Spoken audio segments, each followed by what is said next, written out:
नमस्कार, मी पंजाब डक. राज्यात विखुरलेल्या स्वरूपाचा भाग बदलत पाऊस पडणार आहे म्हणून हा अंदाज लक्षात द्यायचा. सर्वदूर काही पडणार नाही, पण राज्यात पाऊस येणार आहे म्हणून हा अंदाज लक्षात द्यायचा.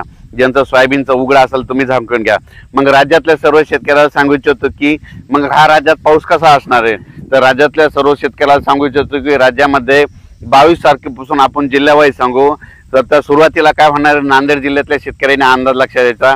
नांदेड जिल्ह्यातल्या शेतकऱ्याला सांगू इच्छितो नांदेड जिल्हा झालं, यवतमाळ जिल्हा झालं, वाशिम जिल्हा झालं, हिंगोली जिल्हा झालं, परभणी जिल्हा झालं, लातूर जिल्हा झालं, जालना जिल्हा झालं, वाशिम जिल्हा झालं.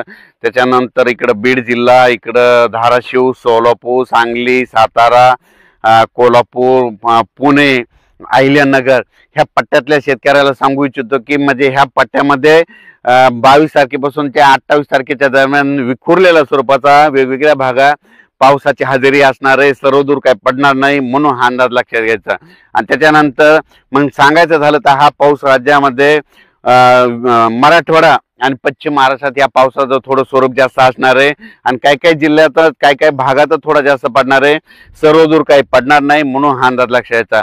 आणि उर्वरित राज्यात सांगायचं झालं तर अमरावती, अकोला, वर्धा, नागपूर, भंडारा, गोंदिया, बुलढाणा, त्याच्यानंतर इकडं जळगाव, नाशिक, धुळे तिकडल्या भागात ह्या 2-3 दिवसात म्हणजे 22 ते 25, 22, 23, 24, 25च्या दरम्यान थोडं काही ठिकाणी ढगाळ वातावरण होईल, तुरळक ठिकाणी पाऊस पडेल म्हणून हे अंदाज लक्षात घ्यायचा. म्हणजे सांगायचं झालं तर त्या पट्ट्यामध्ये म्हणजे त्या उत्तर महाराष्ट्र, पश्चिम विदर्भ, पूर्व विदर्भात एवढा काही पाऊस पडणार नाही म्हणून हा अंदाज लक्षात घ्यायचा.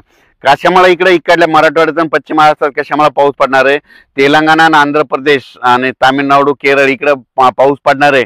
त्याच्यामुळे आपण सीमाच्या लगत असल्यामुळे आपल्या महाराष्ट्रातल्या काही जिल्ह्याला काही काही भागात तुरळक ठिकाणी पाऊस पडणार आहे म्हणून हा अंदाज लक्षात घ्यायचा. त्याच्यानंतर राज्यातल्या सर्व शेतकऱ्याला सांगू इच्छितो की त्याच्यानंतर पाऊस पुन्हा काय होणार आहे.